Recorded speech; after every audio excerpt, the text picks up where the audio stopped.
Hello, my name is Cheryl Meyer, otherwise known as Cheryl M. Health Muse, and I am a health coach. I want to welcome you to my podcast, It Feels Good to Feel Good, Future-Proof Your Health. This is a weekly show that will share lifestyle changes that you can make to support your health yourself. Why do I want to share this information with you? 7 years ago, after being a business owner for 20 years, I woke up one morning in horrific pain where every bone and every joint in my body hurt. I went to the doctor, she ran lots of tests, and then she ran some more, and then she ran some more, and finally she called me and announced she was going to give me steroids, but there was absolutely nothing wrong with me and I should seek therapy. I knew something was wrong, I hurt. So she told me I would be on steroids for the rest of my life, and I refused that I was going to have a life of pain and pills. So why was I going to take steroids if there was nothing wrong with me? So I dug in and started researching, and I turned my business over to my staff. I found a functional doctor who confirmed that I had autoimmune disease by making a series of significant lifestyle changes that I could do for myself. 5 years later, I had returned to relative health.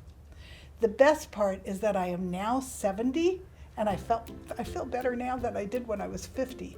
I no longer hurt, which is huge.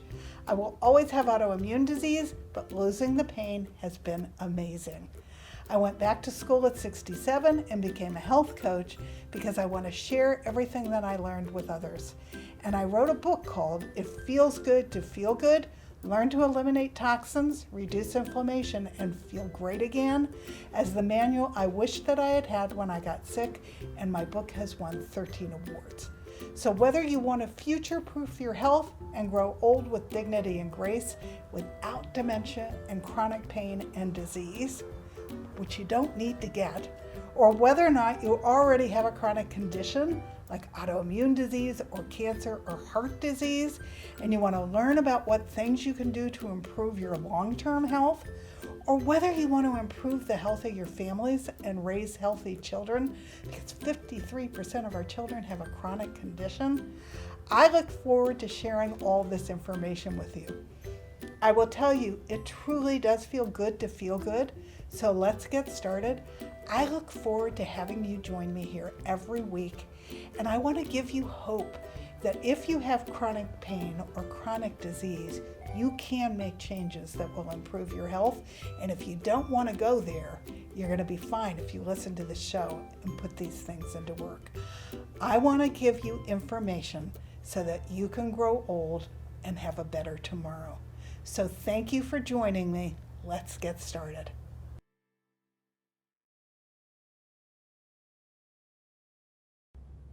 Hello, welcome back to another show with tips that will help your long-term health.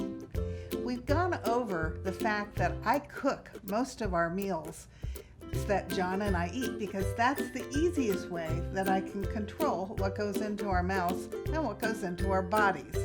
So that's all fine and well when I'm able to control my environment like that.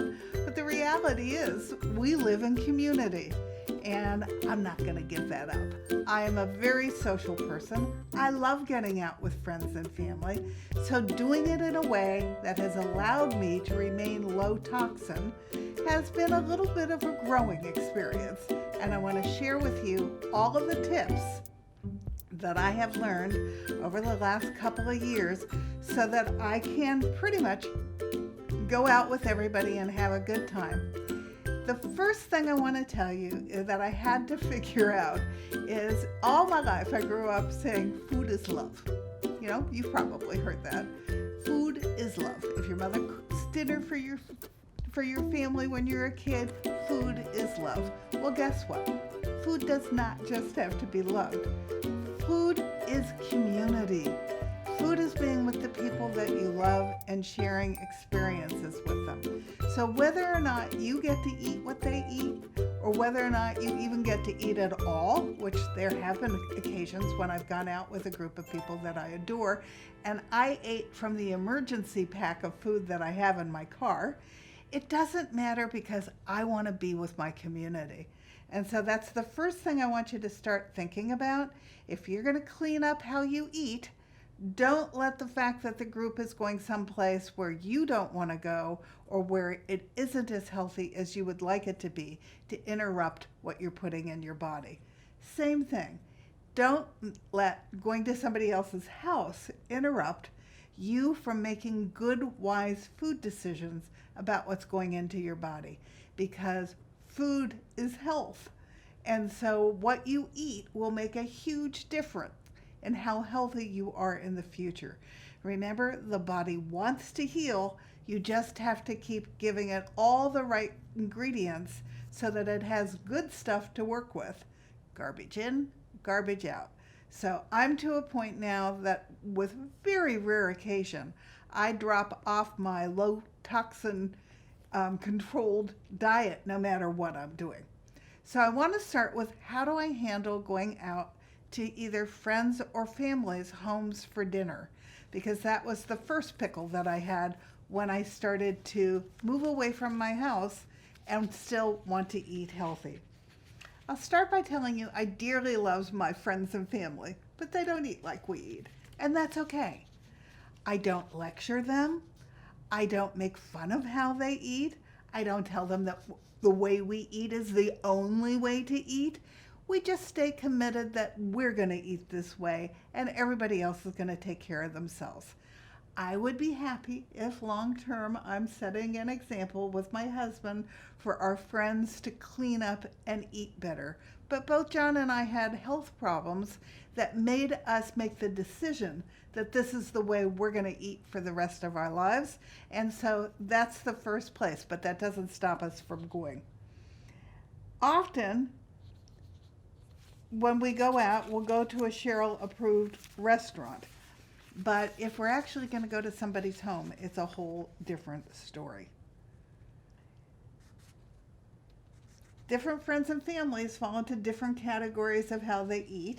And believe it or not, some of those different categories all are problematic for me. If they eat processed food, I can't eat that because there's all kinds of chemicals in that food that make me sick. If they eat fast food, unless it's Chipotle, I can't eat that.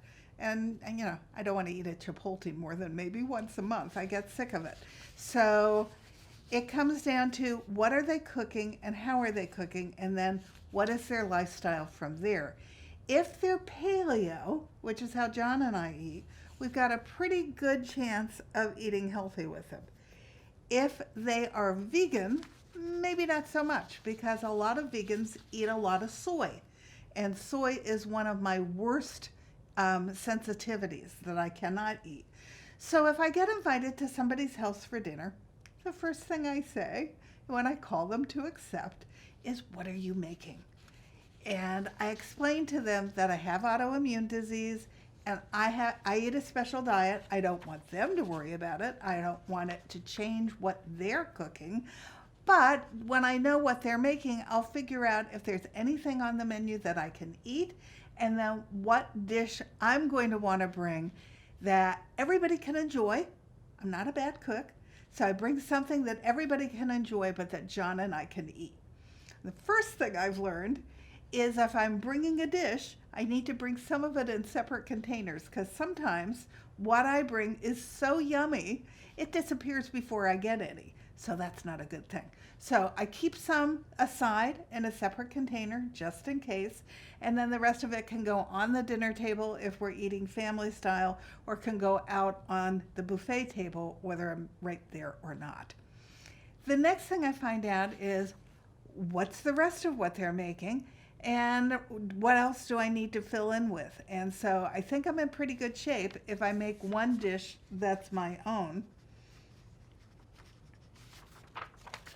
For my family, I gave them each a cookbook that I cook from for Christmas a couple of years ago. So they know if I'm going to their house for dinner, I would really be grateful if they would cook something from one of the cookbooks I gave to them. That makes it simple. Or if I go to their house, sometimes I take groceries to their house and then I cook from the cookbook that I gave to them. All of those scenarios work. And since I'm happy to do however we can make it work. It all works for me. I'd never make a big deal about it because I don't want anybody to feel like they have to cook for me, because they don't have to cook for me.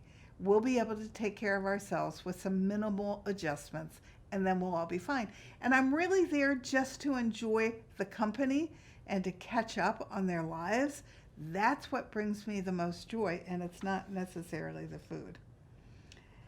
Sometimes we bring our own version of whatever the gathering is offering.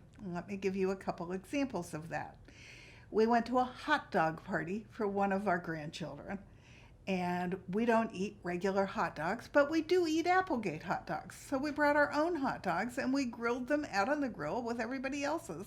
And then we got to eat our hot dog when they ate their hot dog. That didn't feel awkward. The family member who was throwing the party didn't feel awkward. It just all worked out right. Now, with the hot dog usually comes stuff like potato salad. And most potato salads are made with mayo, and most mayo has soy in it. So I can't eat that. So if they're having potato salad, I'll make potato salad using my Enjoy mayonnaise that is soy-free. Follow your heart mayonnaise. And so we'll have our own potato salad. So that works well. If they're having other salads that are using vegetable oils, I don't use vegetable oils, I'll make my own other salad. Like I make a really fabulous black bean salad that's loaded with all kinds of color and vegetables, or even just a big garden vegetable salad. But we'll bring enough food that everybody else can try and that we then have to eat with the meal. One of the other parties we went to was a pizza party. Well, we make our own pizzas and we have pizza parties of our own. We have found a Capello, that's Capello, pizza crust. Recently, Whole Foods has started carrying it here. I used to import them from Denver, but they would come 8 at a time, and I don't need 8 pizza crusts in my freezer, so I'm delighted that I can now get them locally. And we bought a steel plate so we can make our own pizza, and the pizza crust gets nice and crisp because the steel plate goes in the oven at 450 for an hour before we even start making our pizzas. So we decided we would make our own pizza. We put sauteed mushrooms and sauteed bell peppers on it, and John gets to eat some cold cuts from Applegate's that are like salami and other pizza type meats. I eat boiled ham on my pizza because I can eat that with some organic canned pineapple. And then we put all the vegetables on the pizza and we make our own pizza. And then we put it right back into the sleeve that we took it out of and right back into the box. And we cut it before that. But then we took it to the pizza party. And when everybody started getting their slices from the pizza that was delivered, we pulled out our pizza and put it on our plates and we ate that. So we were eating the same kind of food as everybody else, and it didn't interrupt the conversation at all. One of the reasons we couldn't possibly eat pizza is because of the cheese that's on it. So we're both dairy sensitive. So it works out great. I'm still part of the community. I'm still enjoying the day. I'm still catching up with everybody's life, and I'm still having fun. I'm just eating a slightly different food that agrees more with my body. When I first started to explore different ways of cooking is when I learned that I have to separate some out just in case everybody loves it and it disappears before I get it. I was playing around with raw, and I was making my own zucchini noodles and other vegetable noodles, and I was exploring working with raw tomato sauces, and all of that stuff, if you taste a lot as you're cooking, can be really quite fantastic. So, hark, they all disappeared, and so now I know different and I do it differently.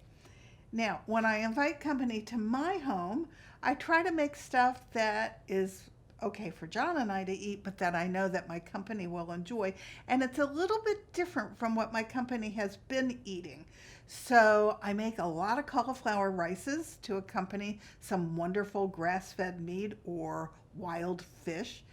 And if you haven't played around with cauliflower rice, it's really easy to make.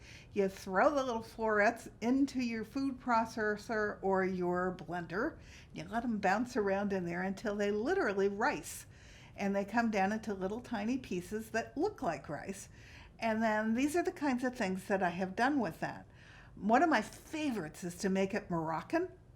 So I start off with ghee in my pan. And when the ghee gets nice and hot, I throw in almonds and I roast them so that they get browned. And then I put in cumin and cinnamon into the oil and let it just sort of roast, which fills the whole house with a wonderful fragrance. And then I throw the cauliflower rice in and I start to cook it. And I start to add my seasonings. I do organic onion and garlic in everything. They're my sidekicks. And then we start throwing in the other things that make it more Moroccan. We throw in the dried fruits. I throw in dried cherries. I throw in dried apricots. As the cauliflower begins to get cooked, I put the nuts back in, the roasted almonds, because they add a lovely touch. And so that's my side dish. And generally, people who start to eat it go, wow, this is cauliflower?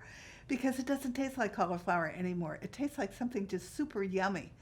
I have also made cauliflower rice Greek by adding feta cheese to it, by again adding red bell pepper to it, by adding sun-dried tomatoes to it, by adding Greek olives to it, and stirring that all in as the rice has cooked so that it gets that special sort of Greek twist.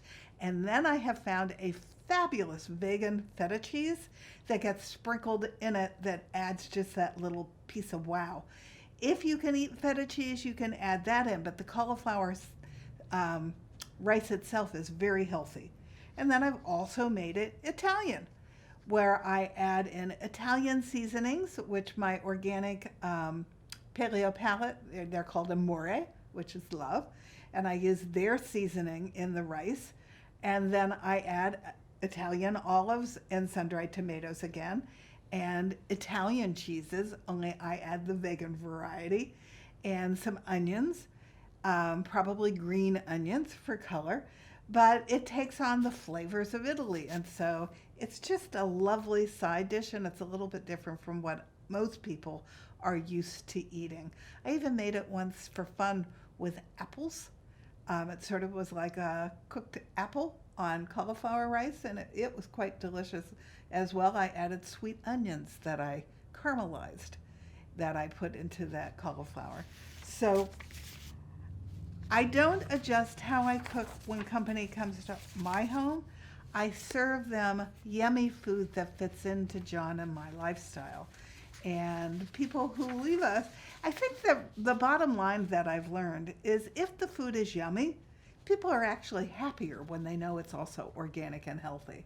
If the food is not yummy, it doesn't matter. They don't care that it was organic. But they wouldn't have cared that it wasn't organic either. So just make sure that you make things with love for the people who come to visit you, and stay within the guidelines that you've set for your body so that you continue to feed it the nutritious foods that your body is demanding to operate properly. And as I've explained to you, I had a lot of pain when I was at my peak of autoimmune disease, and I don't want to go back there, so it's worth it to figure all of this out. Parties. We have had a couple of parties catered. We have a little specialty grocery store in the area that my husband has a very special relationship with. He has been shopping there for over 30 or 40 years, so they know him by name. And the first time I went, they went, ooh, so you're Cheryl, you're the one who eats organic. I said, yep, that's me. So, but they will cater parties for us. When I did my book party 2 years ago, They did a long table with fantastic organic appetizers. It was really a feast to behold, not only in terms of the food, but in terms of the presentation. And so just because I'm throwing a party doesn't mean that we're not all going to eat healthy. And so I want you to set your mind, it's a different mindset. You can make it as healthy as you want if you set your mind to it. I also want to tell you, John and I just got married 4 years ago, and so we wanted to also have a healthy wedding party dinner. And so we got married privately in a friend's home, and then we went to a special restaurant at the top of the Malibu restaurants, at the top of the Malibu mountains, called Saddle Peak Lodge, and they're famous for their wild meats. So they had boar, and they had venison, and they had elk, and they always have wild salmon. But then they did all farm-to-table vegetables and appetizers and goodies. And they even did a blackboard where they listed what all the appetizers were and how they had made them, in case anybody else there other than me had some kind of sensitivity that they needed to avoid. The restaurant is spectacular. It actually was an old hunting lodge back in the 1800s, and it's been converted to a restaurant. So we got to celebrate that we got married in the venue of our choice with the food that we could eat that we wanted to gift to the people who came to celebrate with us. And that's how I want you to start looking at this. Everybody was thrilled with the food that we had there. And instead of having a wedding cake, we did mixed berries with whipped coconut cream. And I have to tell you, that was sensational too. So that's how we eat out at other people's homes.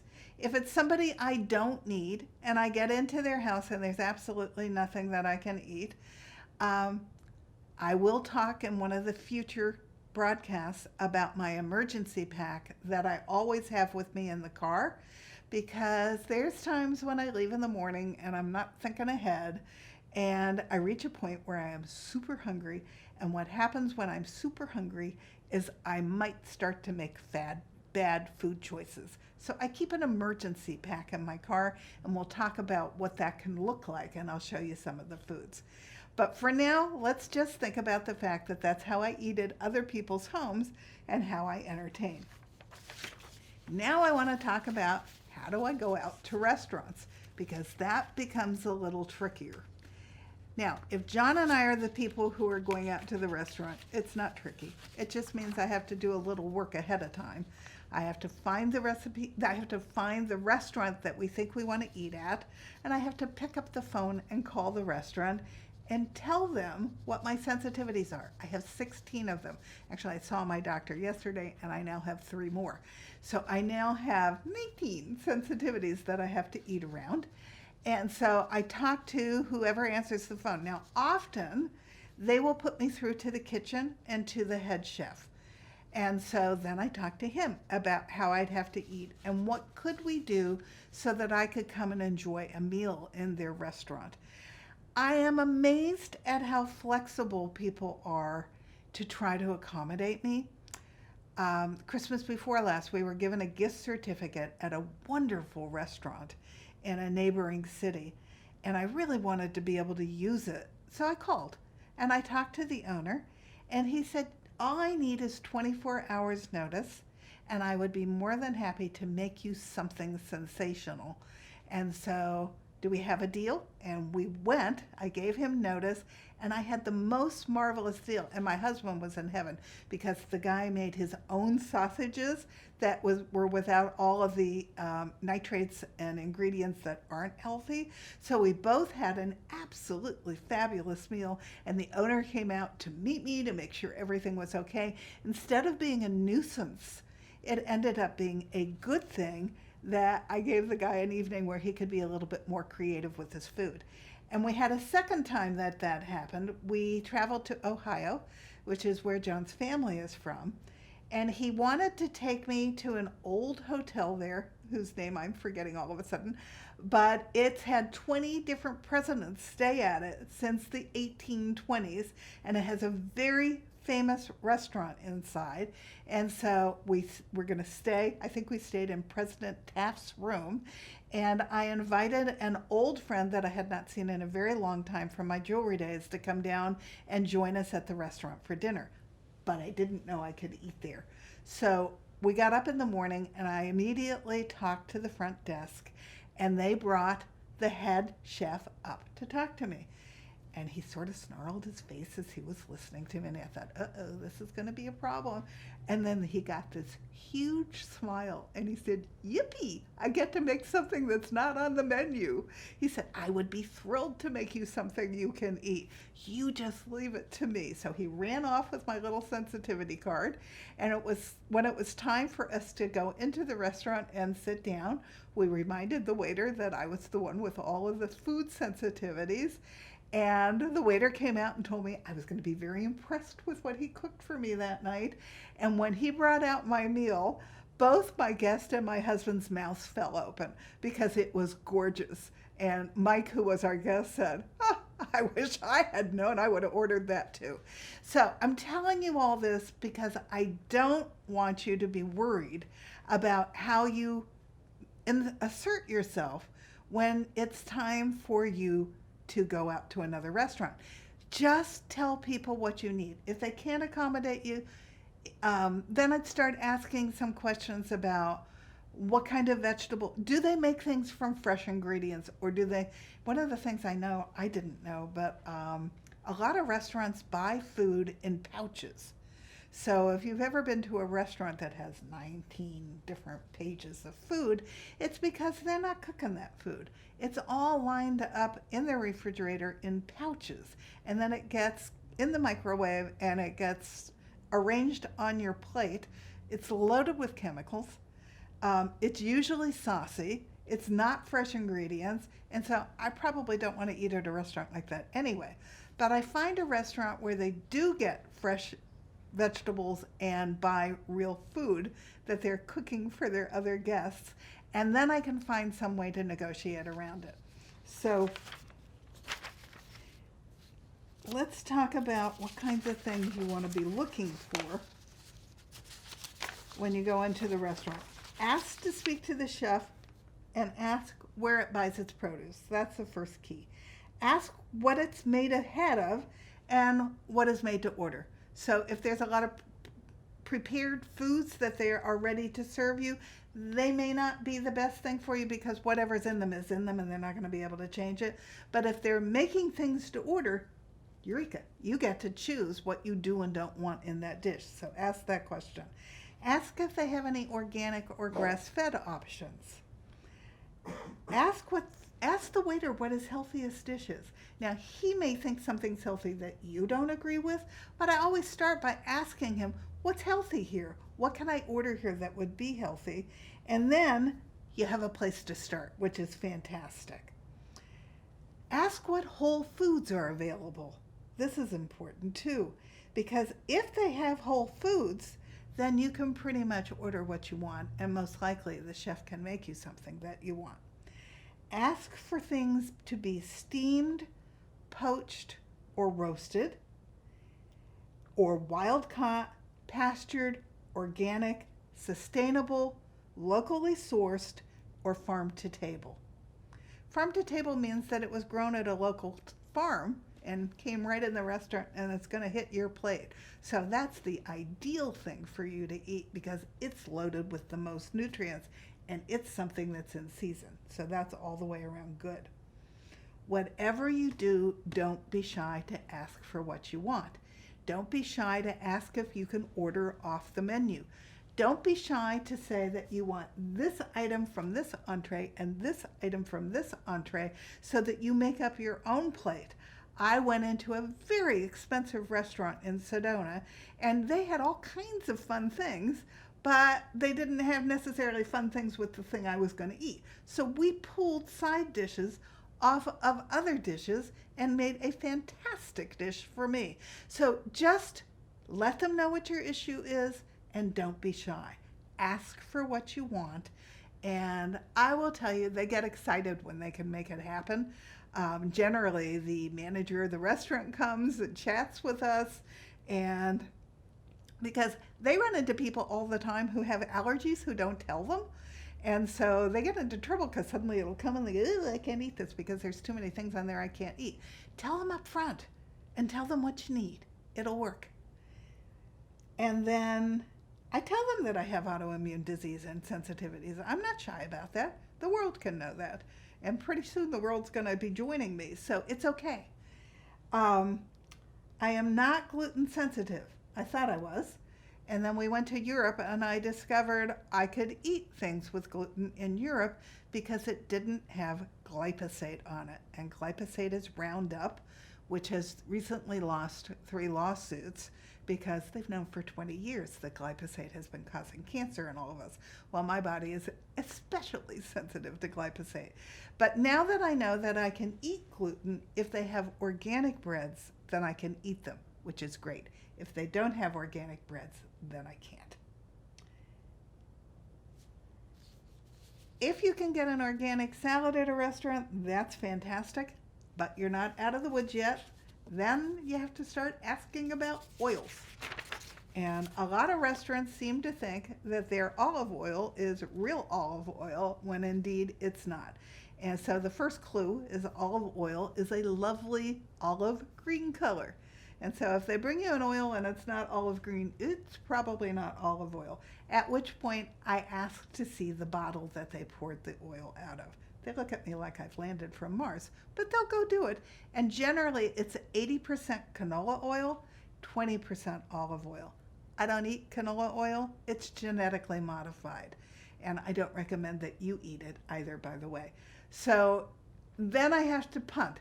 If they don't have real olive oil in the restaurant, then I'll ask for vinegars or I will ask for lemon, and I will eat whatever it was I was going to eat without the oil. And that works fine. I've also been known to carry a jar of ghee with me in my purse. Ghee is clarified butter, and although I am dairy sensitive, I am not sensitive to ghee because all the milk solids have been removed, and what I'm sensitive to are the casein and the whey. And so if I order a big plate of steamed vegetables, I have ghee that tastes like butter that I can put on the steamed vegetables that make it much more enjoyable for me to eat. So don't feel shy. Sometimes when I travel for business, I take my own food with me, and when they go out to dinner, I take my food into the restaurant and I talk to the manager and I apologize that I may not be able to find anything on his menu, and if I can't, then I'm going to eat my own food. If I go to a big chain restaurant with a large party, then it's not necessarily likely that I'm going to find something to eat. So then I have my own thing to eat. And one of my favorite things to make are multicolor salads in canning jars. And so they travel well. And if I can keep it cold in an ice bag, then I'm home free. And that's what I have while everybody else is having their less healthy dinner. Sushi. Obviously, for a long time, I didn't eat sushi because I couldn't have soy sauce. And so I have recently found a non-soy soy sauce. It's kind of a tongue twister, but it's made out of sea vegetables. And although it's not as good as soy is, it's not bad. And you add a little wasabi to it, and it tastes pretty much like the old one. So I can now go for sushi again. Where we go for sushi is a place where the owner is a little bit of a curmudgeon. He kind of, when we walk in the door, and he's with all the customers who are in there. But I like those kinds of people because they usually have a big heart of gold. And so when he found out that I was sensitive to soy, he actually keeps my non-soy soy sauce up on his shelf so that the next time I come back, I don't have to worry about carrying it in there. It's already there. So, just be as delightful as you can. Not to manipulate anybody, but to have them help you out. And people do want to help you out, so don't be afraid to do that. Okay, the next one's a little trickier. How do you eat healthy at Chinese restaurants? First thing is you want to ask for brown rice. And believe it or not, you want to ask for brown rice, if possible, grown in California. You may not know what the origin of your rice is, but California rice has the least arsenic on it because we have the strictest controls. White rice has a lot of arsenic in it, so that's why I'm suggesting that you eat the brown rice, which still has the full kernel in it. Then ask whether or not they put MSG in everything. If they're making the food fresh, ask them to leave the MSG out. MSG is a neurotoxin, and I think most of us know that it's not good for our bodies, but a lot of restaurants still use it anyway because government hasn't banned it, and it is something that makes it taste better. It hits the taste buds on your tongue with what's called an umami, so it makes it taste even better. But you don't want it because it's not, it's not worth it tasting better if it's going to make you sick over the long time. So ask them if they can make you something without the MSG. If they can, then the next thing you have to ask is, can they make you things without soy if you have a soy sensitivity? You can see that I'm dealing with all of this from my own sensitivity plate. Then I usually will ask for beef and broccoli. Most Chinese restaurants make beef and broccoli. I may or may not be able to have the brown gravy that goes over it, but I certainly can eat the beef broccoli if it's just beef and broccoli, so that's a good standby. Carrots are good. Snow peas are good, but it may have to be without the sauce. If you eat chicken, then that's a great choice with vegetables too.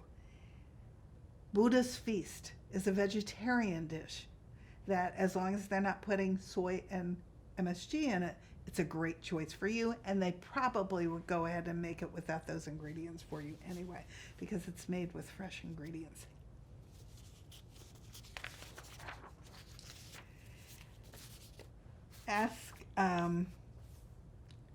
We actually go to a restaurant in our town that has soup dumplings, and I know they don't have MSG, and so I get to enjoy that because I'm not gluten sensitive. So it's really a delight to sometimes go out for soup dumplings. So just make sure you let them know what you can do, and if you have sensitivities or you have things that you don't want to eat that the rest of America eats, then please give them that card so that they know what they're dealing with. Next one up on my list is Mediterranean.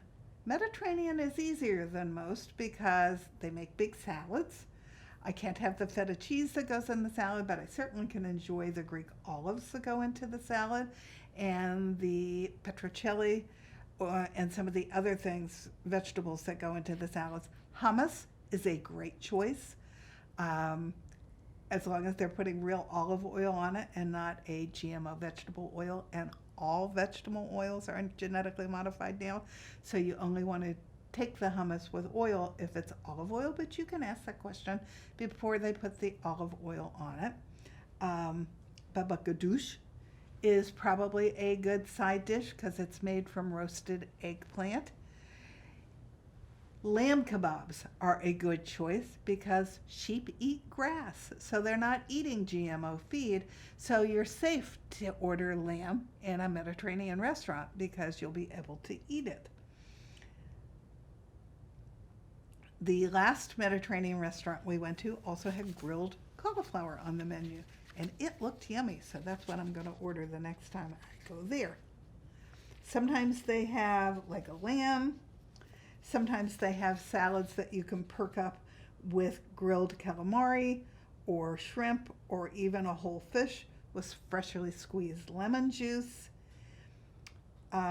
Be careful that most of the salmon served in restaurants is going to be Atlantic salmon, which means it's farmed, which means those poor little devils have grown up in a cesspool of toxic chemicals. So I wouldn't order salmon at a restaurant if it's Atlantic salmon, just as a heads up. Cod is also farmed, and so stick with the lamb, it's better for you. And Slovaki is a popular Greek fast food consisting of small pieces of meat with vegetables grilled on the skewer, so you eat it right off the skewer while it's hot. That's a good choice there. Stay away from sauces. They can be problematic and you won't know what's in them. And other than that, you're pretty home free. Now, Mexican's a little trickier. We actually have a restaurant in Sedona where our second home is that makes healthy Mexican food. She uses grass-fed, grass-finished meats, and she uses healthy ingredients in her beans, and she uses real vegetables. She actually has a little garden growing right under the window where we sit in the restaurant. So it can happen. Don't be afraid to call and ask. If I'm going to a Mexican restaurant and it's not as healthy, then I will probably see if I can get fajitas there, and I probably would do vegetable fajitas and not meat fajitas. But, it's a yummy thing to eat. So wrapped up in a tortilla, and I'm home free, and I'm very happy. And if you're dairy sensitive, you're going to have to be careful there of the cheese again. And remember, they almost always have ceviche, so that's always a good choice. Italian. Italian can be tricky or it cannot be tricky. It depends upon what Italian restaurant you go to. You can always get a nice green salad with roasted vegetables, and that's a great start. Pasta fagioli is a great choice. I'd have to ask if the soup base was chicken, but most people don't have a chicken sensitivity like I do, and so it's probably a pretty safe bet, and it certainly is filling. Fresh fish or seafood cooked in olive oil is a lovely entree as long as it's not farmed. Pasta with marinara sauce is good. I wouldn't be able to have the cheese, but I certainly can enjoy the pasta, and so I'm happy with that. Damari is a dish with shelled clams, black tiger shrimp, fresh garlic, Roma tomatoes, angel hair pasta with olive oil and white wine sauce. As long as it's from Italy pasta and it's organic, go for it. It's a lovely entree. And in the worst case scenario, ask for plain Italian pasta with olive oil and garlic and a little salt and pepper. And then put steamed vegetables on top of it. And I would put a little ghee on top of that. And I've got a lovely dish to eat when I'm eating out. We recently have found a wonderful vegan cheese from Violife that's Parmesan. And it grates just like Parmesan. So if I am someplace where I can grate my cheese, I will grate it and put it into a small jar and take it with me to the restaurant. So I have it to put over whatever I'm eating to give me the feeling like I'm eating like everybody else in the restaurant. Okay, next up is a seafood restaurant. Unless it's a really fine restaurant, it is likely that the seafood has been corrupted with chemicals. So I just shared with you I don't eat Scottish or Atlantic salmon because it's farmed. Shrimp would be a better choice, but probably you're going to want it to be from the Gulf of Mexico or from a sustainable source. So that's where you start asking questions. I love petrale sole, so I probably would order that. Any wild fish is fabulous. So wild salmon or wild halibut are great choices. We love to go to boiled crab type restaurants where they make the crab and they steam it and they bring it and they drop it right on white butcher paper right in front of you. And then you use your hands and probably your feet to clean the crab and get all the meat. But it's a great fun way to eat, and the crab is delicious and healthy for you. I always eat the vegetables like broccoli, cauliflower, and carrots that are not on the Dirty Dozen list. Those guys are all free of chemicals, so they're available most commonly as the vegetables in restaurants, so I can always eat those. So how do you go into a restaurant if you haven't called ahead? You start off by making sure you're not overly hungry. So we're back to my little fun pack that I keep in the car. If we're going to go to a restaurant and I don't know what I'm going to get to eat, I will eat the apple that's in my emergency pack before I go in there, just to take the edge off my diet, because like everybody else, if I get too hungry, then I just want to put food in my mouth and I stop thinking about is it healthy or not. And so since I'm committed to eating healthy and to eating low toxin and staying away from all the chemicals, I'll eat the green apple before I go in.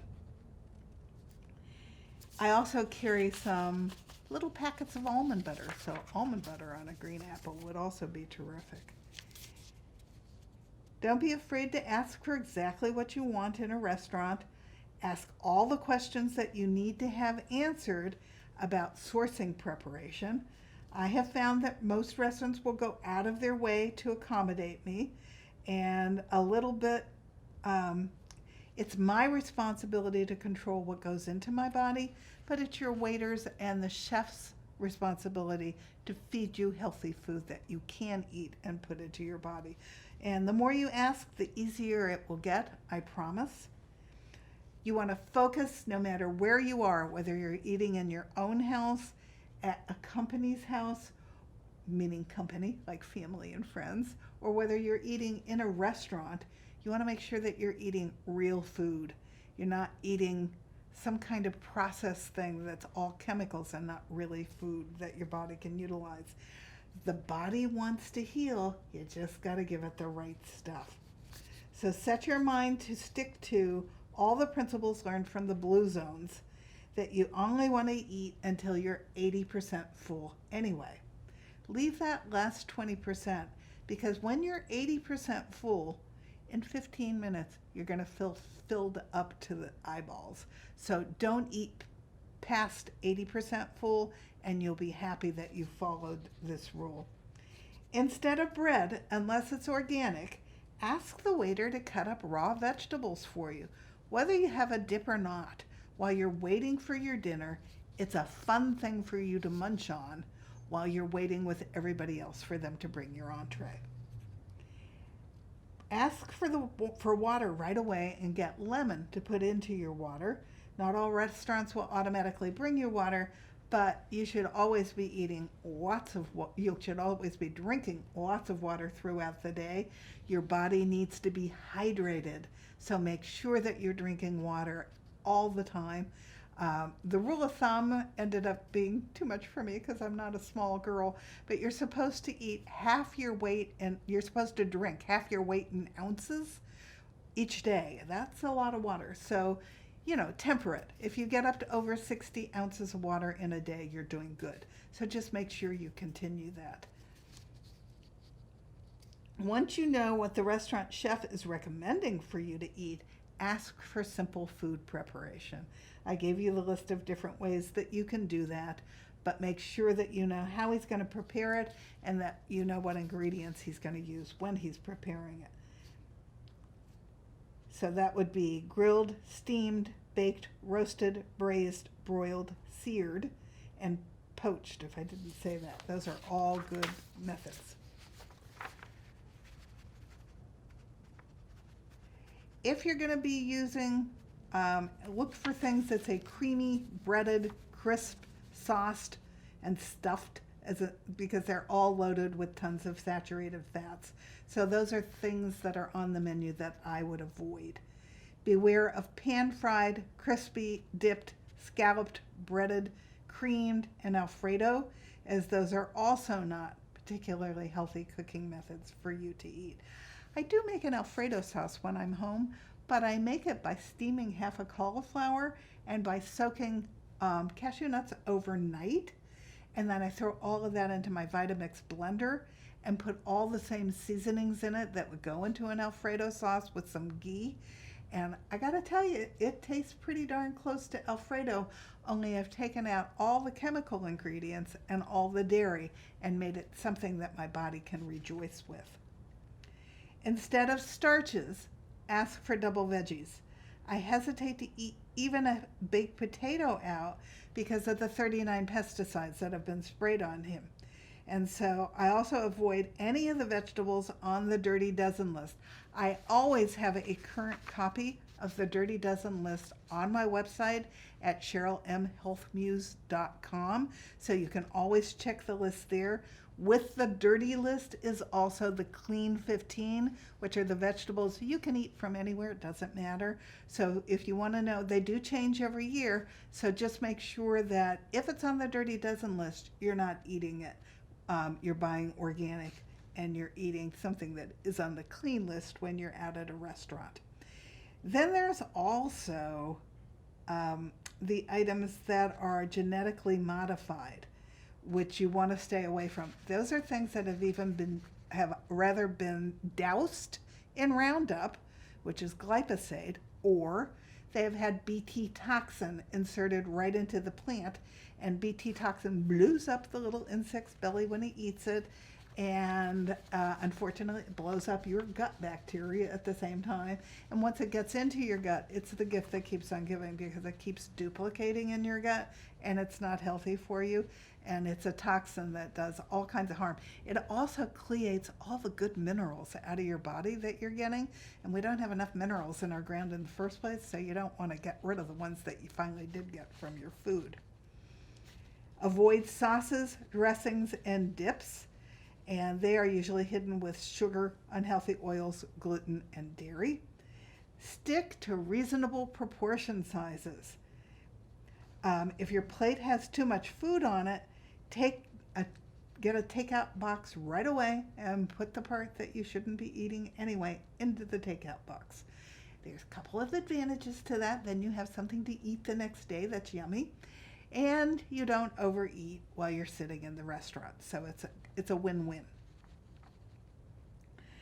I was brought up by a father who was a lovely human being, but he was one of those guys who, the people who were starving in our world were Europeans, because it wasn't too long after World War II. And so I had to eat everything on my plate, or I wasn't allowed to leave the table. So I used to move the food all over my plate that I didn't want to eat. And so now, if I don't want to eat it and it's on my plate, I still am moving it around and slowly eating it until it's all going to come out of my eyeballs. So the advantage of putting part of it into that box right from the beginning is that you won't do that, because remember, you don't want to eat past 80% full. Eat mindfully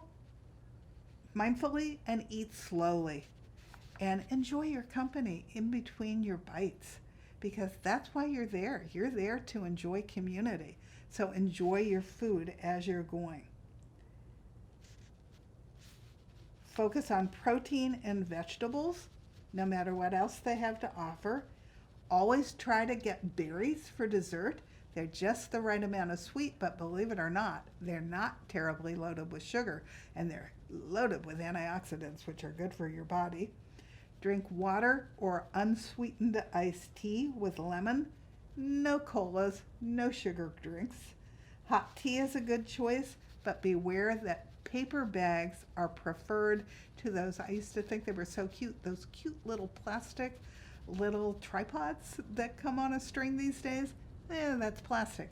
So while you're getting your tea made, you're also getting little bits of plastic into your water that has poison in it. Now, if you're thinking you don't want to be this pushy, I'm going to tell you, I already told you my final story, so you don't have to listen to it again. Which was my story about going to Ohio. Just don't be afraid to be pushy. You're not going to be pushy. They want your business. So don't be afraid to ask for what you want. There's nothing to be embarrassed about, so just ask. And sometimes I don't control where my party's going to eat, and since I eat clean the rest of the time, I make the best possible choice I can make, and then I join them. Usually that'll be some kind of a salad or some steamed vegetables or something. I don't get twisty about it. I just go. I enjoy the conversation. I enjoy the company, and I enjoy the evening. So that's how you stay true to eating healthy when you go out of the house. I am going to talk next time about how we ate healthy in Europe, because that was easier than I thought it was going to be, and I want to share it in case any of you decide to plan a trip. And I hope that you will come back and join me next week for another edition of It Feels Good to Feel Good. Future-proof your health and eliminate all the toxins that you can. Thank you so much. I've enjoyed chatting with you today.